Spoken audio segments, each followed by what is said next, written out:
মহান পরওয়ারদিগার রব্বুল আলামিন আল্লাহ কোটি শুকর ও সুজুদ যে আল্লাহ তাআলা আমাদেরকে আরবি নতুন বছর 1448 হিজরি আরবি প্রথম মাস মুহররম মাস পবিত্র দিন জুমার দিন জুমার নামাজ আদায় করার জন্য তেনার ঘর মসজিদে আসার এবং বসার তৌফিক দান করেছেন। ওই মনিবের দরবারে কালিমা শুকর আদায় করি আলহামদুলিল্লাহ। আজকে আমরা যে বিষয় নিয়ে আলোচনা করব বিষয়টা হলো গত জুমার সাথে সম্পর্কিত। গত জুমায় আমরা মুহররম এবং আশুরার আলোচনা করেছিলাম। তো আশুরার সাথে সম্পর্কিত একটা বিষয় আছে। গত জুমায় বলছিলাম যে বিষয়কে নিয়ে আমাদের সমাজের মধ্যে বাড়াবাড়ি আছে, আমাদের সমাজের মধ্যে ছাড়াছাড়ি আছে। সেটা হলো আল্লাহ হাবিব সাল্লাল্লাহু আলাইহি ওয়াসাল্লামের নাতি ইমাম হুসাইন রাদিয়াল্লাহু তাআলা আনহু তেনার শহীদ হওয়ার কেন্দ্র করে যেটা কারবালার ময়দানে সংঘটিত হয়েছে ওই বিষয় জন্য আমাদের আজকের আলোচ্য বিষয় হচ্ছে কারবালার ইতিহাস ও শিক্ষা। হযরত আমির মুআবিয়া রাদিয়াল্লাহু তাআলা তিনি যখন 60 হিজরিতে তিনি যখন ইন্তেকাল করেন,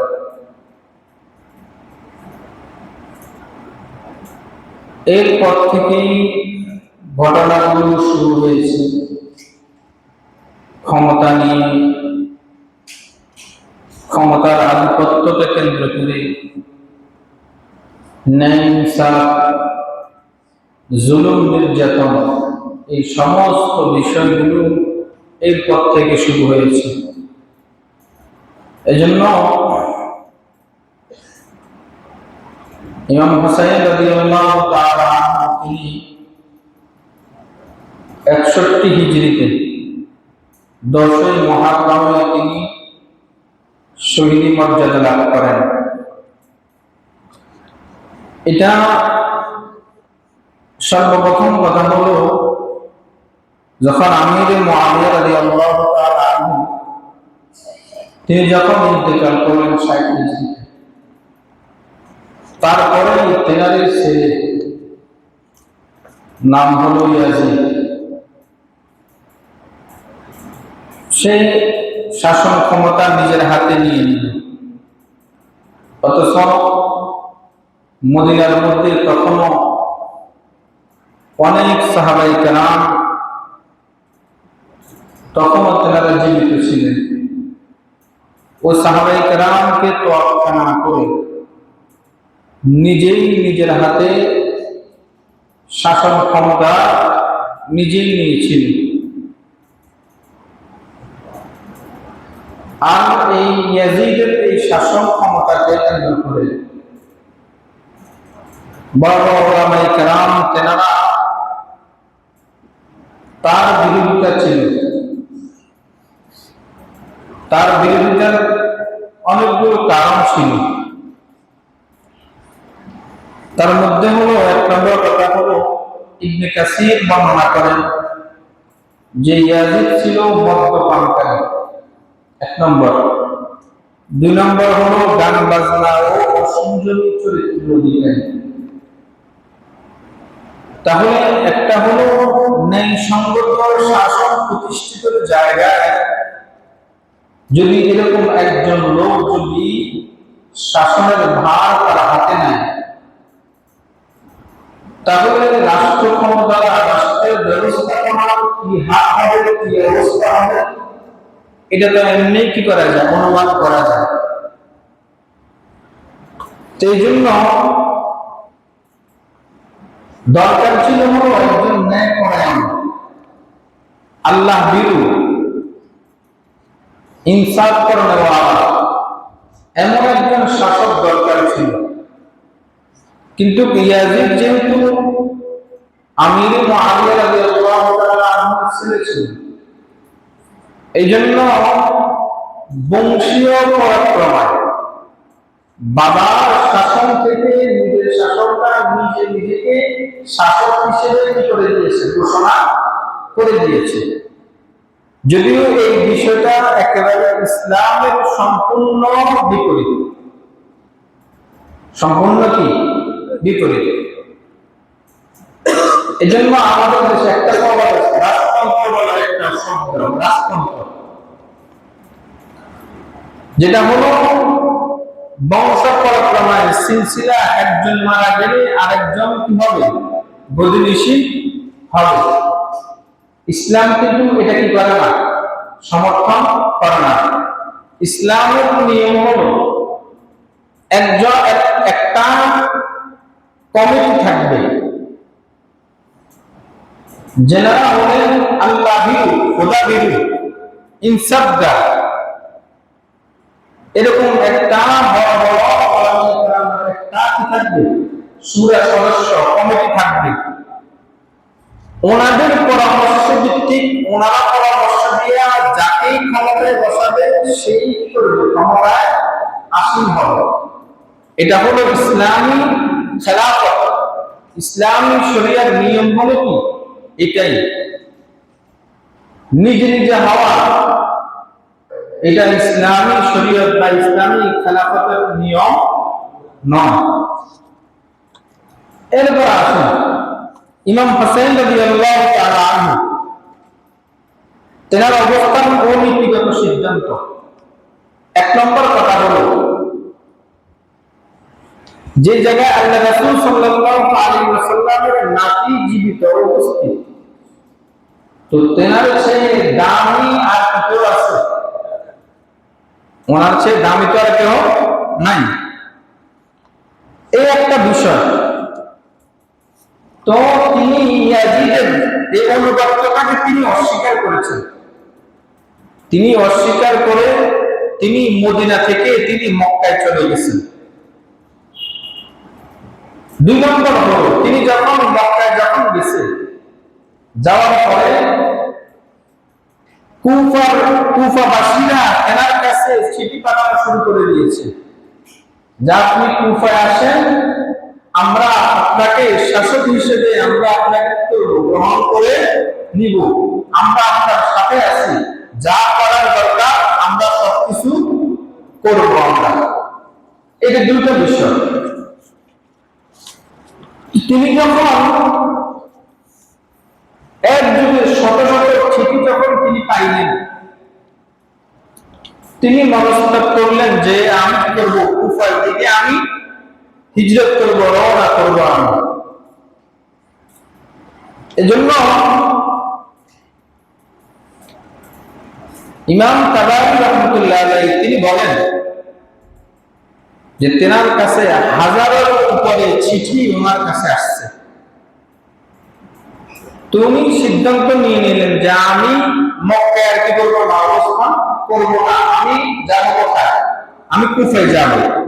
এটা উনি স্থির করে ফেললেন।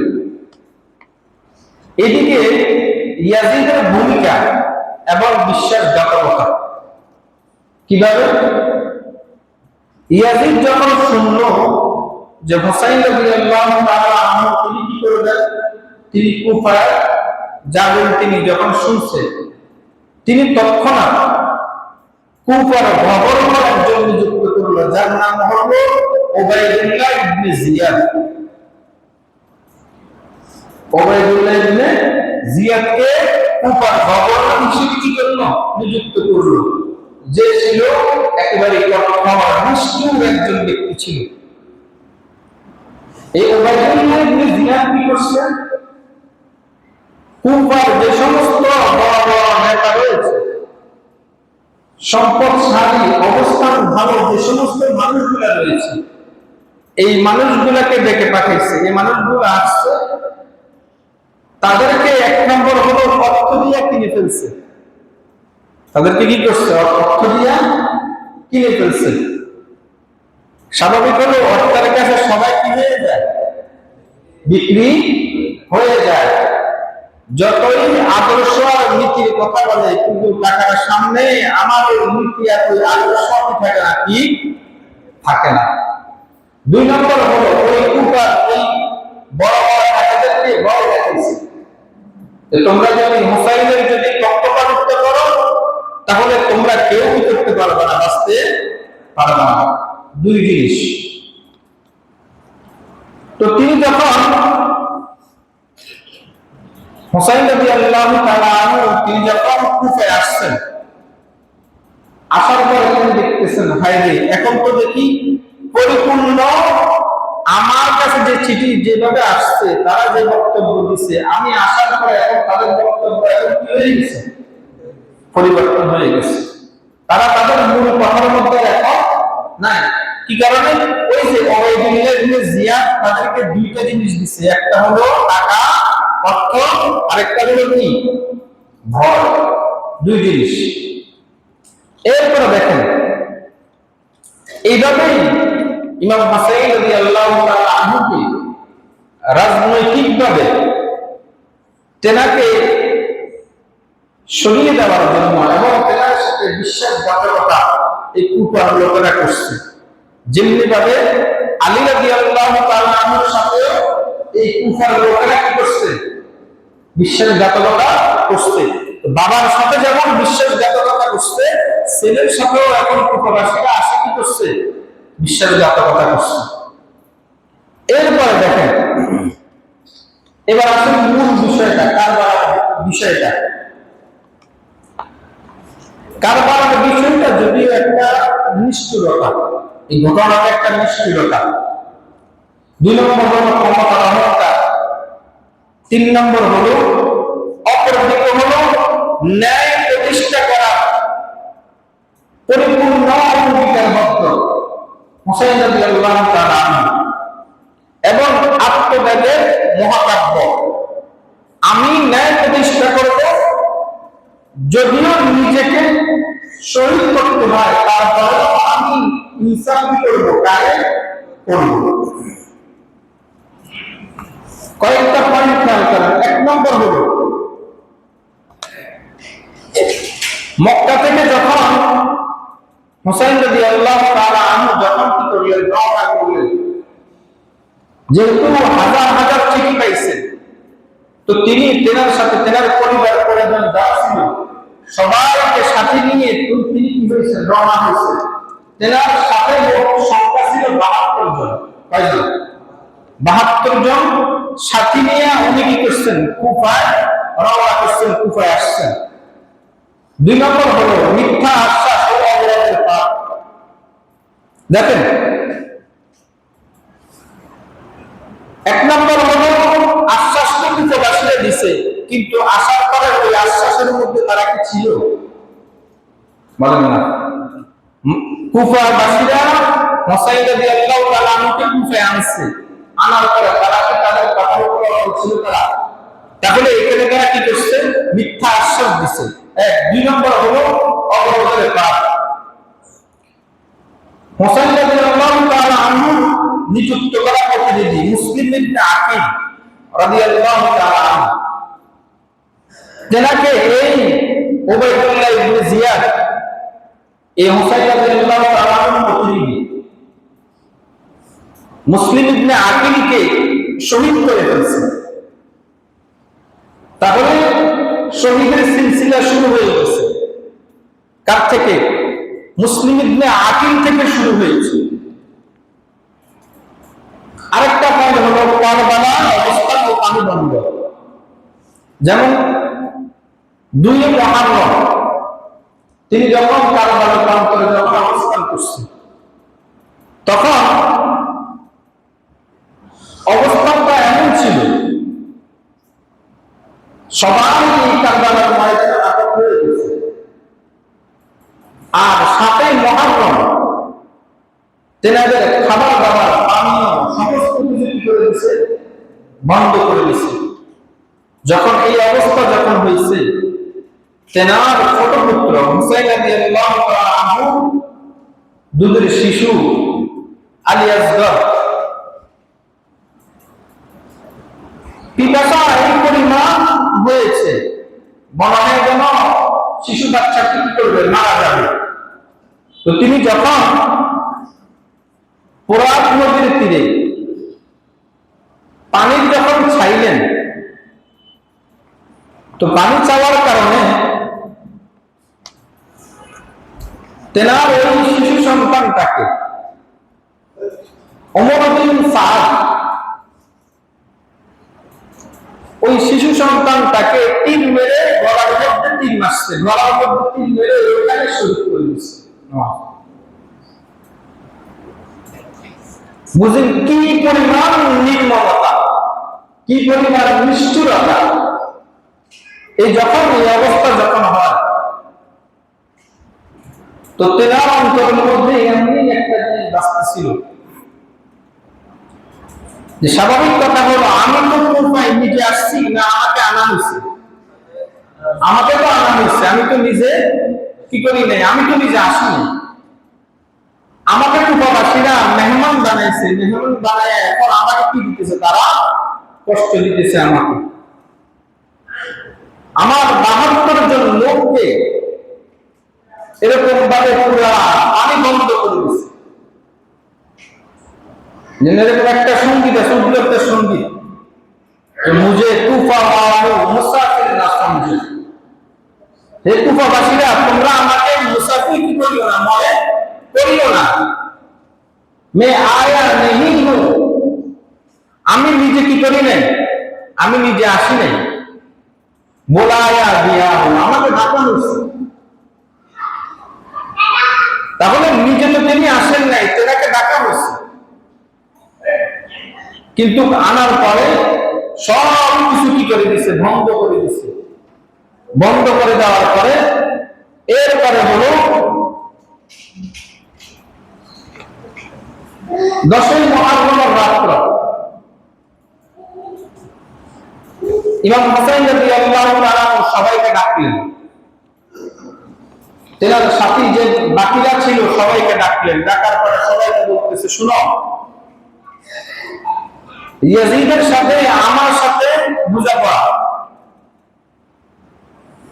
তার সাথে যা হবার তা আমার সাথে হবে, কিন্তু আমার কারণে তোমরা মুসিবতে পড়বা এটা আমি চাই না। এটা আমি, রাতের অন্ধকার আছে এখন, তোমরা রাতের অন্ধকারে তোমরা সবাই কি করো, তোমরা মক্কা তোমরা চলে যাও।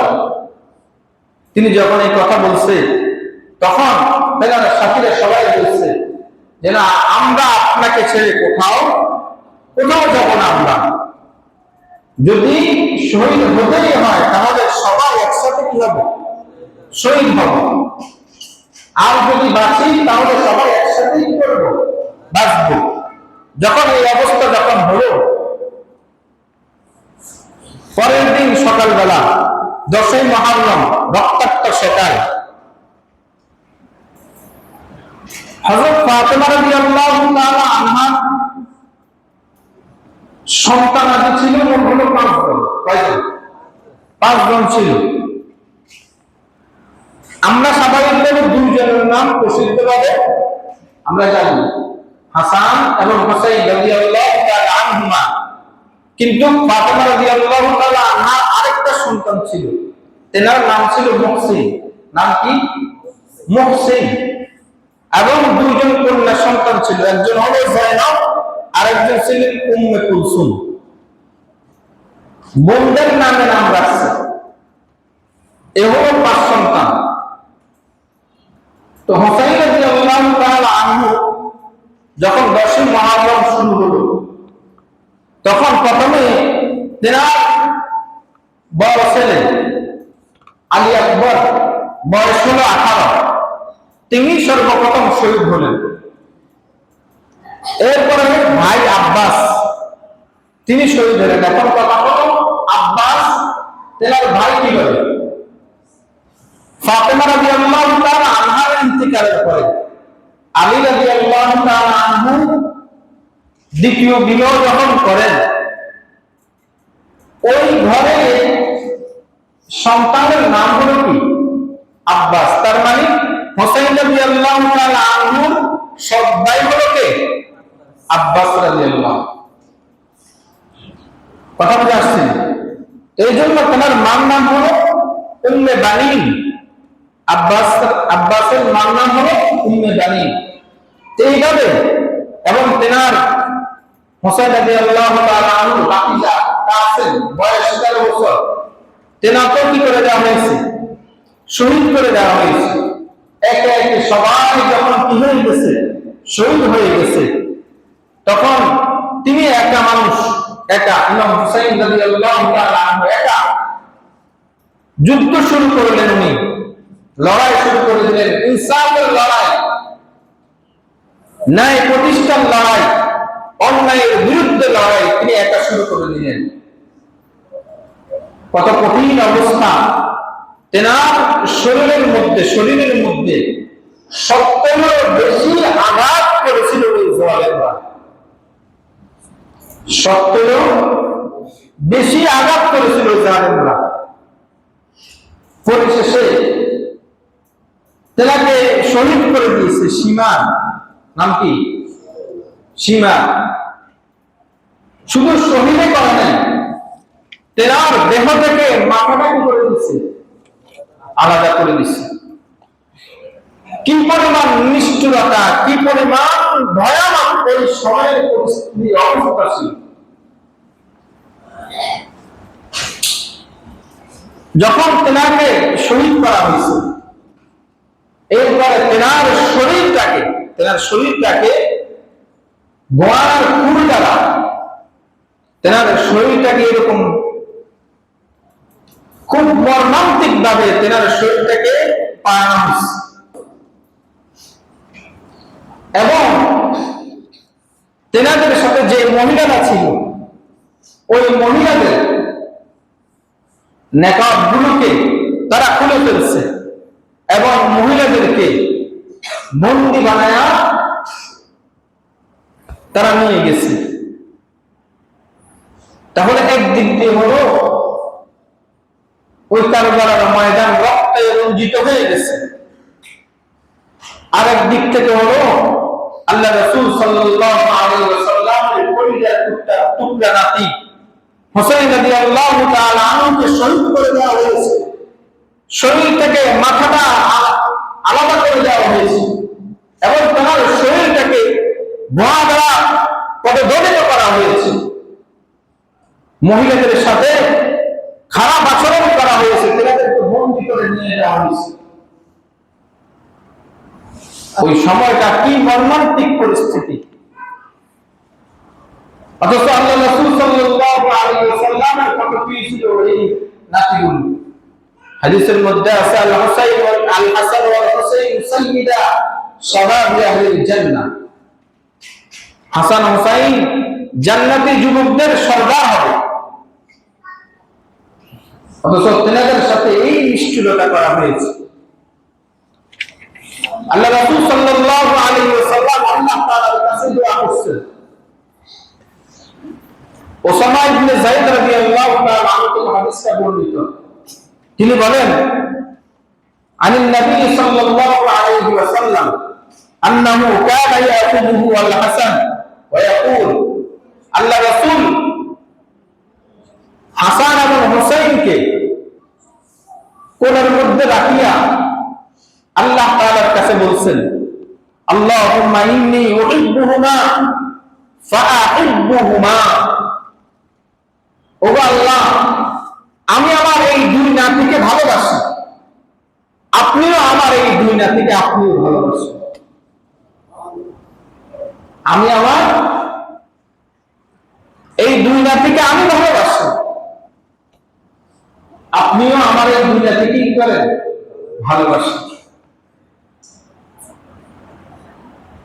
যে শরীরটা আল্লাহ রাসূল সাল্লাল্লাহু আলাইহি ওয়াসাল্লামের শরীরের সাথে লাগোয়া ছিল, যে নাতিগুলোকে আল্লাহ রাসূল নিজে পিঠের মধ্যে নিয়ে চড়ছে, যে নাতিগুলোকে আল্লাহ রাসূল নিজে কোলে নিছেন, যে নাতিগুলোর গালের মধ্যে আল্লাহ রাসূলের আদরের চিহ্ন রয়েছে, যে শরীরের মধ্যে আল্লাহ রাসূলের হাতের ছোঁয়া রয়েছে, ওই শরীর দিয়ে ওই জালেমরা ওই শরীর দিয়ে রক্ত বের করছে, ওই শরীরটা রক্ত রঞ্জিত করছে, ওই শরীর থেকে মাথাটাকে আলাদা করে দিচ্ছে। এর চেয়ে বড় নিষ্ঠুরতা, এর চেয়ে বড় বর্বরতা আর কি হতে পারে? আর কি হতে পারে? ইমাম হুসাইন রাদিয়াল্লাহু তাআলা আনহু তিনি আমাদের জন্য শিক্ষা দিয়ে গেছেন। শিক্ষাগুলো নেন। এক নম্বর হলো সত্য ইনসাফের পথে আপোষহীন থাকা। আমি সত্য এবং ইনসাফের পথে কখনো কাহার সাথে আপোষ করব না, সে যেই হোক। ন্যায়ের ক্ষেত্রে আমি কখনো কারোর সাথে কি করবো না? আপোষ করব না। কেউ যদি অন্যায় করে, অন্যায়ের ক্ষেত্রে আপোষ করে তার অন্যায়ের প্রশ্রয় কখনো দিব না। এটা ইমাম হুসাইন আমাদেরকে শিক্ষা দিয়ে গেছে। এই কথা আল্লাহ তাআলা বলেছেন, ইয়া আইয়ুহাল্লাযীনা আমানু কুনু কাওয়ামিনা বিল কিসত শুহাদাআ লিল্লাহ ওয়ালাউ আলা আনফুসিকুম। আল্লাহ বলেন, হে ঈমানওয়ালারা, তোমরা পরিপূর্ণ ইনসাফের সাথে ইনসাফ তোমরা কায়েম করো এবং শুহাদা লিল্লাহ, তোমরা আল্লাহর জন্য সাক্ষী দাও। ওয়ালাউ আলা আনফুসিকুম, যদিও সেটা তোমার পক্ষে হয়। অর্থাৎ তুমি সাক্ষী দিলে তুমি নিজের বিপদে পড়বা, যদিও তারপর আল্লাহর জন্য তুমি কি দাও? সাক্ষী দাও। এক নম্বর। দুই নম্বর হলো অন্যায়ের বিরুদ্ধে প্রতিবাদ করা। এটা ঈমানের নিদর্শন। হুসাইন রাদিয়াল্লাহু তাআলা আনহু অন্যায়ের বিরুদ্ধে তিনি সোচ্চার ছিলেন না? বলেন না। তিনি যে কুফায় গেছে, এই জালেমদের সাথে যে তিনি লড়াই করছে, এটা কি অন্যায়ের বিরুদ্ধে তিনি লড়াই করছেন না? এটা আল্লাহ রাসূল আমাদেরকে বলতেছেন, মান রাআ মিনকুম মুনকারান ফালিয়ুগাইয়িরহু বিয়াদিহি। যে ব্যক্তি কোনো অন্যায় যখন দেখবে, তোমাদের মধ্যে থেকে যে ব্যক্তি কোনো অন্যায় দেখবে, তাহলে সে যেন ফালিয়ুগাইয়িরহু বিয়াদিহি, সে যেন ফালিয়ুগাইয়িরহু, সে যেন তা পরিবর্তন করে দেয় তার হাত দ্বারা। অন্যায় হইতেছে, তো অন্যায়টা হাত দ্বারা কি করে দাও? পরিবর্তন করে দাও। আর ফাইল্লাম ইস্তাতিউ ফাবিলিসান, যদি হাত দ্বারা প্রতিহত যদি না করতে পারে, পরিবর্তন যদি না করতে পারে, তারা জবান দিয়ে বলো, জবান দিয়ে বলে এটা পরিবর্তনের কি করার চেষ্টা করো। আর অমাল্লাম ইস্তাতিউ, যদি এটাও সম্ভব না হয়, ফাবিলকলবি, তাহলে অন্তরে ঘৃণা করো এবং অন্তরের দিকে তুমি এটাকে পরিকল্পনা করো কিভাবে এটাকে কি করা যায়? বন্ধ করা যায়। আল্লাহ রাসূল বলেন, ওয়াযালিকা আযআফুল ঈমান, শেষটা অন্তরে ঘৃণা করা, এটা হলো একেবারে দুর্বল ঈমানের লক্ষণ, দুর্বল ঈমানের লক্ষণ। তাহলে অন্যায় যখন হবে, যেখানে হবে অন্যায়, আমার সামর্থ্য আছে, হাত দ্বারা কি করব? এটাকে পরিবর্তন করে দিব। হাত দ্বারা যদি না পারি, তাহলে আমি জবান দ্বারা এটাকে কি করব? পরিবর্তন করে দিব। আর জবান দ্বারা না পারলে পরিশেষে কি করা? অন্তর দ্বারা এটাকে ঘৃণা করব আর চিন্তা করব কিভাবে এটাকে, কার মাধ্যমে, কিভাবে এটাকে পরিবর্তন করা যায়, এটা কি করা? পরিকল্পনা করা। তিন নম্বর হলো সত্যের পক্ষে অটল থাকা তথা ধৈর্যের আদর্শ। আল্লাহ তাআলা বলেন, ইন্নামা ইউওয়াফাস সাবিরুনা আজরাহুম বিগাইরি হিসাব। যারা ধৈর্য ধারণ করবে, হুসাইন রাদিয়াল্লাহু তাআলা আনহু খাবার দাবার সব বন্ধ করে দিয়েছে, পানি বন্ধ করে দিয়েছে, শিশু সন্তানকে তীর মেরে শহীদ করে দিয়েছে। বাবার কোলের মধ্যেই সন্তানকে তীর মেরে শহীদ করে দিয়েছে। তো বাবা ওই সময়, বাবা কি ছিল? ধৈর্য ধারণ করছে। বাবা ওই সময় ধৈর্যের পরিচয় দিচ্ছে। আল্লাহ বলেন, যারা ধৈর্য ধারণ করবে আল্লাহ তাআলা তাদের এই ধৈর্য ধারণের কারণে ইন্নামা ইউওয়াফাস সাবিরুনা আজরাহুম, তাদেরকে উজরত প্রতিদান আল্লাহ তাআলা পরিপূর্ণ দিবেন এবং বিগাইরি হিসাব, হিসাববিহীন আল্লাহ তাআলা দান করবেন। সুবহানাল্লাহ। তাহলে ধৈর্য ধারণ করলে প্রতিদান তো আল্লাহ তাআলা পরিপূর্ণ দিবেনই, এবং আল্লাহ তাআলা দিবেন তো দিবেন, কোন হিসাব থাকবে? কোন হিসাব নাই, হিসাব ছাড়া আল্লাহ তাআলা দিবেন। এরপর হলো নেতৃত্ব তাকওয়ার যোগ্যতার গুরুত্ব। দেখেন, শুরুতে বলছি ইয়াজিদের অবস্থা কেমন ছিল, সেই কোন নেই সঙ্গত কোন লোক ছিল না, তার অবস্থা তার চলাফেরা কেমন ছিল। কিন্তু ইমাম হুসাইন রাদিয়াল্লাহু তাআলা আনহু তার কথা ছিল হলো এটা, যেহেতু শাসক, এই শাসক হতে হবে ন্যায় নিষ্ঠাবান, এই শাসক হতে হবে তাকওয়াবান, এই শাসক হতে হবে আল্লাহ ভীরু, এই শাসক হতে হবে ইনসাফদার। তেনার কথা ছিল এটা।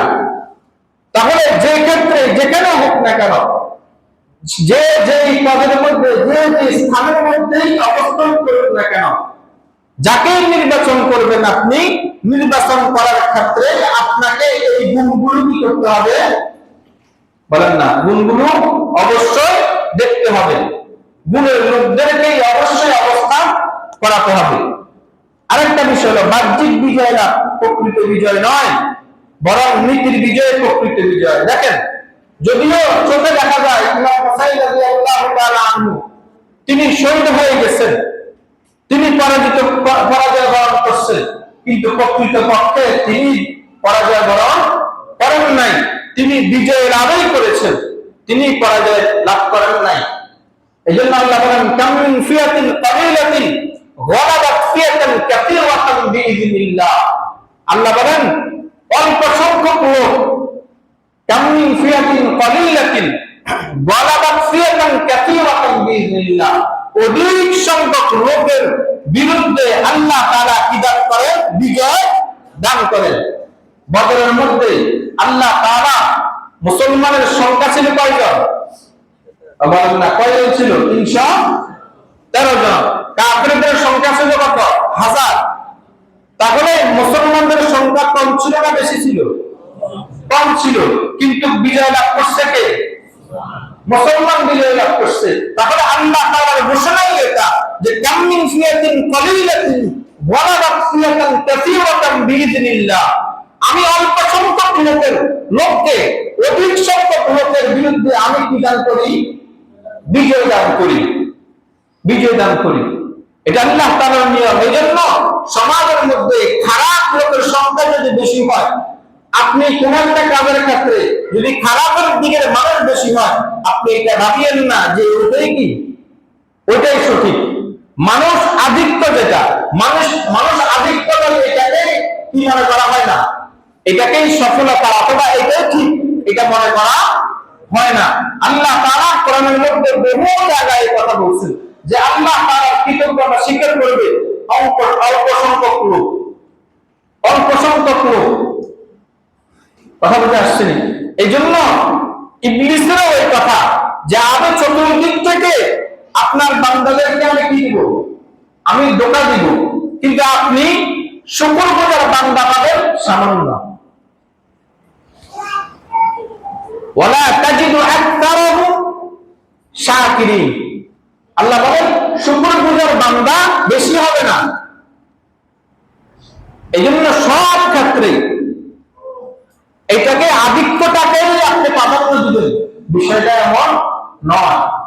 হক যদি কম হয়, কম সংখ্যক হলেও আপনাকে ওইটাকেই প্রাধান্য দিতে হবে। ও খারাপ যদি অধিক হয়, আপনি ওইটাকে কি করতে হবে? ডিনাই করতে হবে। এরপরে দেখেন আরেকটা বিষয় হলো জনতার প্রতিশ্রুতি নয়, আল্লাহ তাআলার উপরে ভরসা করা। হুসাইন রাদিয়াল্লাহু তাআলা আনহু, তেনাকে কুফার মানুষেরা হাজার হাজার চিঠি পাঠাইছে, উনি ওই চিঠির উপরে ভরসা করে কোথায় আসছে? বলেন না, কুফায় আসছে। ওই চিঠির উপরে ভরসা করে কুফায় আসছে। কুফায় আসার পরে কুফার মানুষ কি ওই কথার উপর অটল ছিল? কথা বলেন না, অটল ছিল না। এই জন্য আল্লাহ তাআলা বলতেছেন তুমি মানুষের প্রতিশ্রুতির উপর তুমি কি করিও না, ভরসা করিও না। ভরসা করবা কার উপরে? ওমাইয়া তাওয়াক্কাল আলাল্লাহ, তুমি ভরসা করবা হলো একমাত্র আল্লাহ তাআলার উপরে। আর মুমিন এটাই করে, মুমিন আল্লাহ তাআলা তাওয়াক্কালুল মুমিনুন, মুমিনরা ভরসা করে কার উপরে? আল্লাহ তাআলার উপরে। এই জন্য মানুষ আমাকে প্রতিশ্রুতি দিছে, এটার উপরে নির্ভর করে কোন কাজ না করে আমাকে সর্বপ্রথম আমার ভরসা রাখতে হবে কার উপর? আল্লাহর উপরে। সর্বপ্রথম আমাকে ভরসা রাখতে হবে আল্লাহর উপরে। এই জন্য মাসালা হলো এটা, কখনো যদি কেউ অসুস্থ হয় ডাক্তারের কাছে অবশ্যই নেওয়া হবে, কারণ ডাক্তারের কাছে নিতে হবে, কিন্তু এর আগে আপনি 2 রাকাত নামাজ পড়ে আল্লাহ তাআলার কাছে দোয়া করেন যেন আল্লাহ তাআলা আপনার এই অসুস্থতা হওয়া এই সমস্যাটা আল্লাহ তাআলা কি করে দেয়? সমাধান করে দেয়। তাহলে সর্বপ্রথম চাইব কার কাছে? আল্লাহ তাআলার কাছে। এরপরে দুনিয়াবি যে বিষয়গুলো আছে এরপরে সেগুলো। কিন্তু আপনি যদি প্রথমে মানুষের আস্থা, মানুষের আশ্বাসের উপর আপনি বিশ্বাস করেন, তাহলে আপনি অবশ্যই কি খাবেন? ধোঁকা খাবেন। আল্লাহ আমাদেরকে হেফাজত করেন।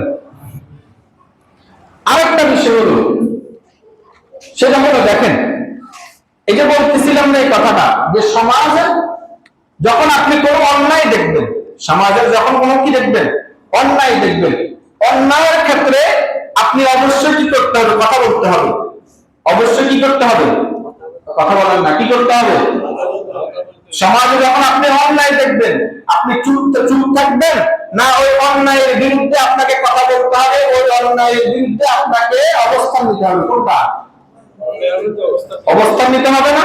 নাকি অন্যায় হয়েছে আমার কি দরকার, আমার কি প্রয়োজন, যার যারটা সে বুঝবে, আমার এত দরকার নয়। আমি আপনাদেরকে বলি একটা কথা, শুনেন। মনে করেন আপনারা এখানে যারা আছেন, আপনারা প্রত্যেকেই যারা অভিভাবক আছেন, যাদের সন্তান আছে, অথবা আমার মাইকের আওয়াজ বাইরে শোনা যাইতেছে, মা বোনরা শুনতেছে, কথা হলো দেখেন, মনে করেন 13-14 বছর থেকে 20 বছর পর্যন্ত এই সময়টা হলো উন্মাদনার বয়স। বলেন কিসের বয়স? উন্মাদনার বয়স। এই বয়সের মধ্যে সন্তানরা কি করে সে নিজেও জানে না। এখন কথা হলো, এবং এই সন্তানগুলো কিন্তু এই সময়ের মধ্যে সন্তানগুলো পড়ালেখার মধ্যেই থাকে। 13-14 বছর থেকে 20-এর মধ্যে এই সন্তানগুলো কিসে থাকে? পড়ালেখার মধ্যে থাকে না? পড়ালেখার মধ্যে থাকে। এখন কথা হলো, আপনি মনে করেন আপনার সন্তান সন্ধ্যার পরে আপনার সন্তান কই থাকে? সন্ধ্যার পরে আপনার সন্তান কার সাথে চলাফেরা করে? সন্ধ্যার পরে আপনার সন্তান কই গেছে? এগুলো দেখভাল, এগুলোর ব্যাপারে খোঁজ খবর নেওয়ার জিম্মেদারি কার? বলেন না। আমার সন্তানের ব্যাপারে বলেন না, আমার সন্তানের ব্যাপারে আমার, আপনার সন্তানের ব্যাপারে কথা বলেন না। বুঝেন না কথা? আমার কথা বুঝেননি তো কথা বলেন না কেন? তাহলে এই সন্তানগুলো খোঁজ খবর নেওয়ার জিম্মেদারি কার?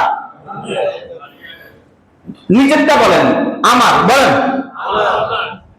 তাহলে যদি এটা হয়, আপনি দেখেন কিছু ছেলে আস্তে আস্তে করে, আপনি মনে করেন, আমি আগেও কথাগুলো বলছি যে আপনি এটা মনে করেন না, সমাজের মধ্যে ছেলেগুলো ছেলেগুলো খারাপ হয়ে যায়। ছেলেগুলো কি একদিনে খারাপ হয়ে যায়? একদিনে খারাপ হয় না, আস্তে আস্তে করে দিন বা দিন ছেলেগুলো কি হয়? খারাপ হয়। তো এই যে আপনি পরবর্তীতে আপনি বলেন আমার ছেলে আমার কথা শুনে না, আমার ছেলে খারাপ হয়ে গেছে, এই যে খারাপ হয়েছে, আপনার ছেলে কি একদিনে খারাপ হয়েছে? একদিনে খারাপ হয় নাই, তাহলে আস্তে আস্তে করে খারাপ হয়েছে। এই যে আমাদের উদাসীনতা, আমাদের সন্তানদের ব্যাপারে আমাদের যে উদাসীনতা, এই উদাসীনতার কারণেই পরবর্তীতে গিয়ে আমরা কি করি? আফসোস করি। বলেন পরবর্তীতে কি করি? আফসোস করি। এখন আমি আপনাদেরকে বলি, আপনার এই যে বয়সটা বলছি, আপনার এই সন্তানটা সন্ধ্যার পরে কেন রাস্তায় থাকবে? বলেন কি কাজে ছেলেটা সন্ধ্যার পরে দোকানে থাকবে, রাস্তাঘাটে বিভিন্ন জায়গায় মোড়ে এই ছেলেটা বসে থাকবে কেন? কোনো কাজ আছে? কথা বলেন না, কোনো কাজ আছে? তাহলে এটা খোঁজ খবর রাখার দায়িত্ব কার? আমার। বলেন কার? আমার। তাহলে দেখেন আপনি এটা মনে করেন না আমি এমনি বলতেছি কথাটা, কথাটা বলতেছি, কথাটার পিছনে কারণ আছে, এই জন্য কথাটা বলতেছি। দেখেন কিছু ছেলে আস্তে আস্তে তৈরি হয়ে যাইতেছে, যে ছেলেগুলো কয়েকদিন পরে আপনাকে দেখলে সালাম দেওয়া দূরের কথা, সম্মান করা দূরের কথা, আপনি উল্টা ওই ছেলেকে সম্মান করতে হবে। আমার কথা বলছেন কথা? তো এখন যদি আপনি যদি আপনার জায়গা থেকে আপনার সন্তানের ব্যাপারে যদি খোঁজ খবর না নেন, আপনার সন্তান সুন্দর করে কেন বাইরে থাকবে, কেন দোকানে থাকবে, কেন সুন্দর করে বন্ধু বান্ধবের সাথে কেন আড্ডা হবে, এই ছেলেকে সুন্দর করে বাইরে যাওয়ার কোনো প্রয়োজন, কথা বলেন না, কোনো প্রয়োজন নাই। তাহলে এই ছেলেটা সুন্দর করে বাইরে থাকতেও পারবে না, এবং যদি থাকে অবশ্যই কৈফিয়তের কাতারে নিয়ে আসবে। তুই মাগরিবের পরে এতক্ষণ পর্যন্ত কইছিলি, তার সাথে চলছস, অথবা তার বন্ধু বান্ধবকে সে কার সাথে চলাফেরা করে, এগুলো দেখভাল করার জিম্মাদারি কার?